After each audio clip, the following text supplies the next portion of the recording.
Purchased new by Petersen Publishing, Motor Trend magazine, and George Hurst of Hurst Performance Products, this car has the original warranty protector plate made out to Motor Trend, and the original 1964 California application for title is to Mr. George Hurst, Hurst and Campbell Company. This GTO is the first car to be fitted with the now legendary Hurst Wheels. It still wears the original October 1964 date-coded and numbered set that were installed in December 1964. George Hurst and Motor Trend prepared a similar car to this one, and the two were chosen as the official pace cars for the 1965 Motor Trend Riverside 500 race.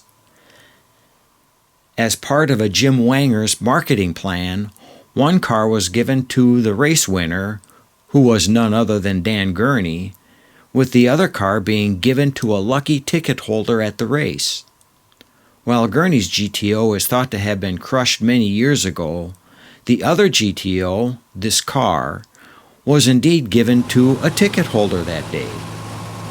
Thankfully, the winner of this car cherished it and drove it sparingly for just 3 years before selling it to a collector who stored it away until 1996. Amazingly enough, with just 20,000 original miles, this car is original and unrestored. The lettering currently on the car has been exactly replicated to be as it was in 1964 using period photographs. In addition to the Hurst provenance, it's also a documented factory tri-power 4-speed convertible that is loaded with options, just as George Hurst always ordered his cars. This is the sister car to the 1965 Hurst GTO Tiger.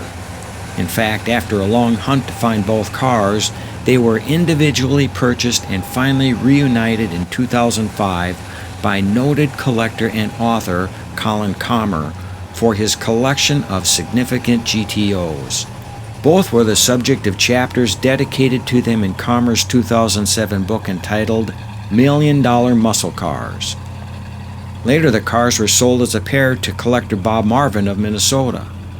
Both cars remained in Marvin's collection for approximately 10 years before Dana Meekum acquired them to complete a collection of his all-time favorite GTOs. As significant as GTOs have become in their own right, this car, with its combination of being a great original GTO, the first car ever to wear Hurst wheels, and the brainchild of none other than George Hurst, Motor Trend magazine, and the godfather of GTO, Jim Wangers, has to be considered a priceless piece of Pontiac history.